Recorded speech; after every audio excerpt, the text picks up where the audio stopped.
Hi YouTube and welcome back to my channel Cloud Space with Siba. My name is Siba, and in this video I will be answering a very crucial question which a lot of people tend to have, which is what are my website hosting options on AWS, right? So it could be that you have a website, whether you're in an organization or just individually.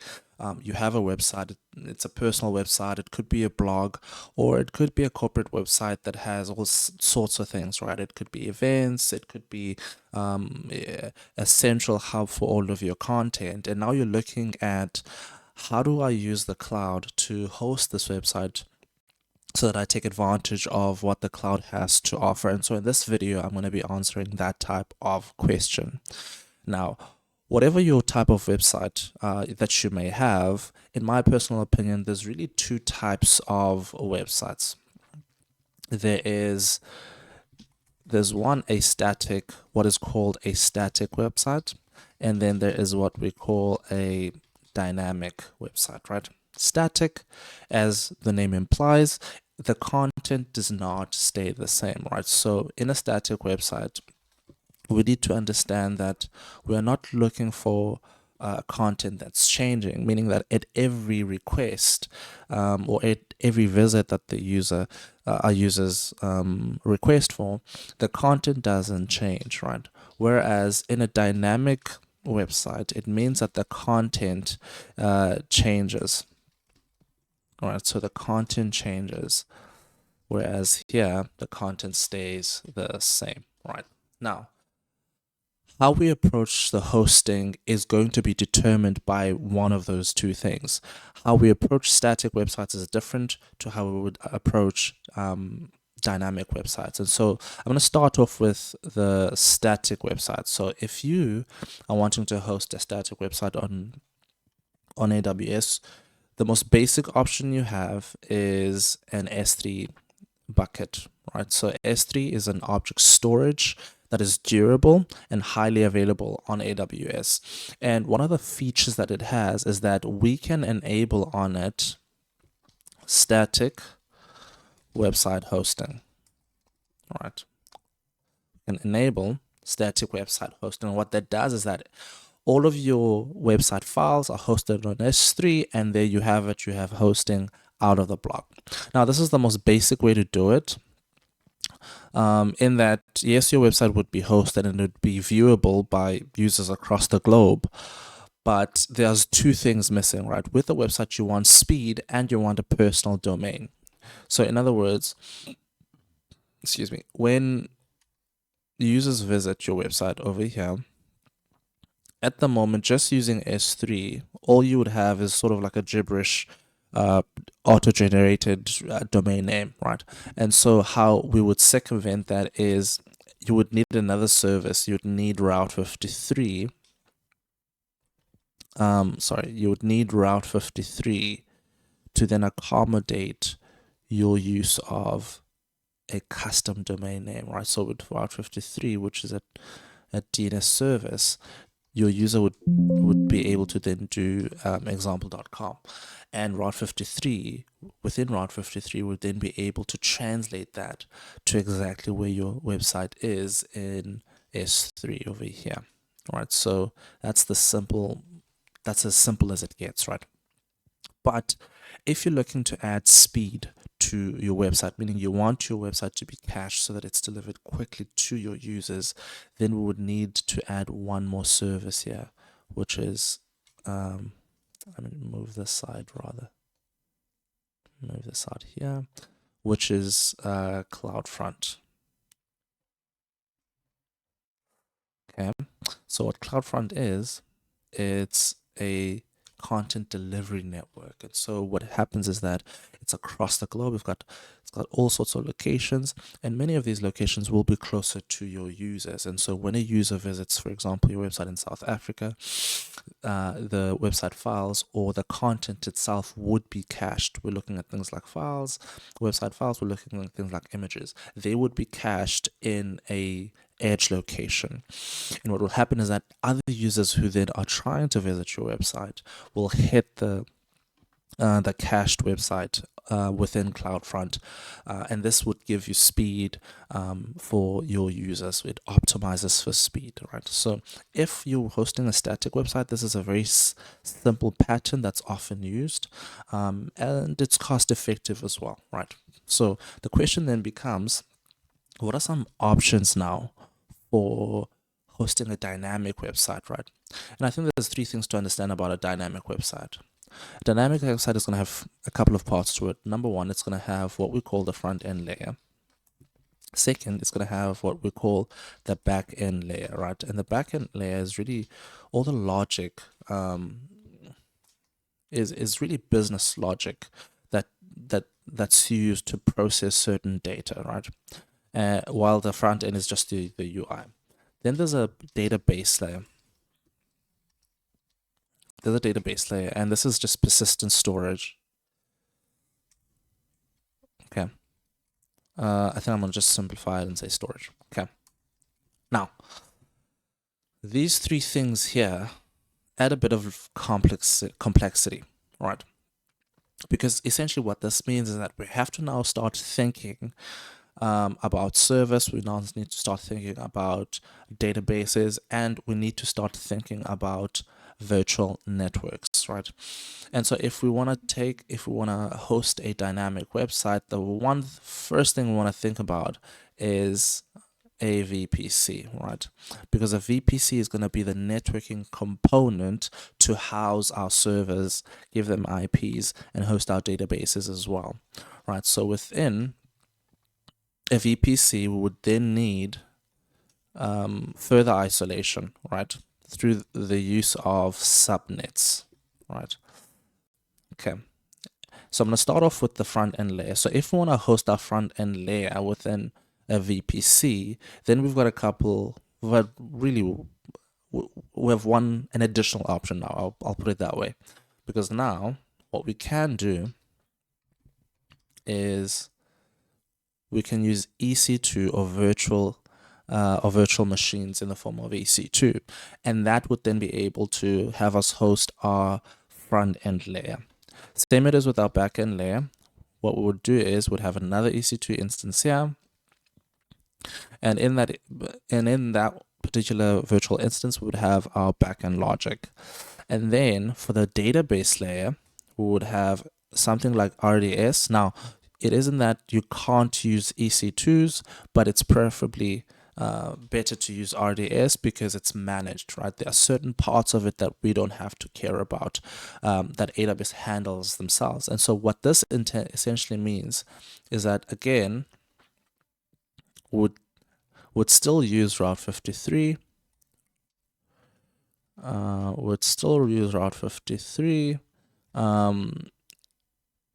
just bring that over here. Okay, so our users would still type in example.com. Route 53 would route the traffic to your environment within the VPC, right? And when we get to the VPC, the UI would then respond to your user by getting data through from the backend, so from the database through your business logic here, right? So that's one way to do it, right? Now, alternatively, a front end component could technically still be hosted in this environment here, where we have our static website, and our static website would simply then communicate with our backend that sits over here, right? So that's another alternative, right? But obviously, if we're going to be hosting things in a virtual environment, so in virtual servers here like EC2, then one thing we would need to start thinking about is the fact that EC2 instances, there's a possibility for them to crash. And so what this generally means is that should an instance crash, then our website would go down. And that's exactly what we don't want.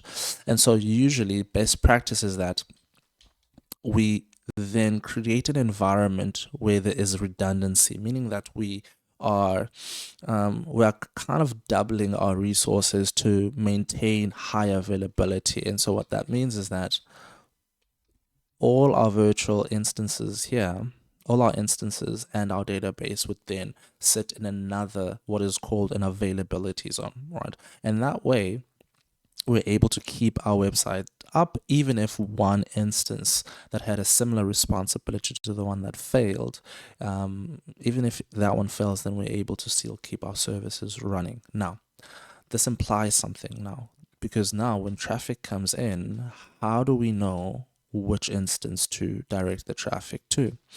And this is where a load balancer then kicks in. All right, I'm just going to push this back.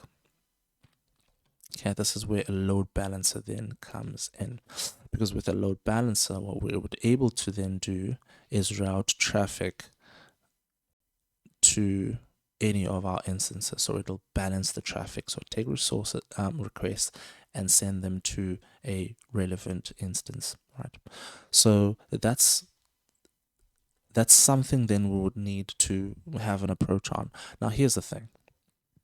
What will happen is that as traffic starts to come in, we would need to start thinking about how do we keep our environment elastic, meaning how do we make sure that our environment scales up when there's more traffic and scales down when there is not as much traffic coming in. And so we would need to start thinking about scaling. And in order to do that, we would then use an application load. An auto scaling group. What an auto scaling group will do, I'm just going to write here, scaling group. Okay. And what it would do is that in the event that we need to scale, meaning we need to add more instances for our dynamic website, then it would be able to do that. And if it needs to then take them down based on the fact that traffic is also down, then it would be able to do that, right? So that's one option. Now, if you want to take a more modern approach, right? If you want to take a more modern approach, then you've got two options for hosting a dynamic website, right? One is by using containers, right? And this is more of, and I'm going to write here, modern approach one. Okay. So, and this is becoming a very common one now, right? Because containers kind of like lightweight, they are able to be deployed in very many environments, right? So it makes it very appealing to use them. So if you want to do that on AWS, then you've got a couple of options, right? This would still remain. These components here would still remain, right? And I'm just going to copy them here. These components, because you still have users that go through Route 53 and they are directed somewhere. But in the context of containers, the options we have are as follows, right? We have these options. One, we can either use ECS, okay? And ECS is simply an orchestration service. I do have a video on where I go into details about ECS, and I'll link that in the description. But in any case, ECS is an orchestration platform for running Docker containers, right? And so that's one option. It's a slightly cheaper option than EKS, which I'll talk about just now, and it doesn't require as much knowledge of the platform to get you going. It's very developer friendly, in my opinion. Now, another option we have, if we're going to take the containers approach, is EKS, right? EKS is essentially managed Kubernetes, and what's managed about the Kubernetes is essentially the part we would have to install the master nodes and the master node components, installing, for example, more components on the worker nodes themselves. So all of that is abstracted from us, and the only thing we then care about is either the instances or Fargate, which I'll just talk about now, and the workloads that run on them, right? So now with ECS and EKS, they still need for us to choose a compute layer, and we have two options, right? Either we can run our workload on EC2 or Fargate. What's the difference? If we choose to run things on EC2, then it just simply means that we would need to think about taking care of the administrative aspect of our workloads, meaning patching the servers, making sure that they're secure, and all of that all of that responsibility would fall on us. But with Fargate is a serverless compute layer where it then takes care of everything that's server related, including scaling your servers, right? And it can then, and it works seamless with both ECS and EKS, right? So this is now a more modern approach in terms of containers, right? If you're gonna, another option for running or hosting your dynamic website on AWS in terms of a modern approach, I'm gonna just call this modern approach 2, is to use serverless, right? Serverless is also a trendy topic right now, and what essentially serverless is that the whole concept of serverless is that you pass on your code to the cloud platform, and the cloud platform then will spin up servers in the background to run and execute your code. When your code is done executing, all of those resources that we use to run your code are then essentially taken down. So it's normally called functions as a service, or you just pass on your code, right? So if we were to take that approach, right, there's a couple of options that we then have, or there's a couple of services that we need to think about, right? Let me just mark. I'm just gonna drag these on a copy. Okay. If we were to take that approach, then these are the services that copy these ones. I do have that one. I'm just gonna copy that one over there. Okay, cool.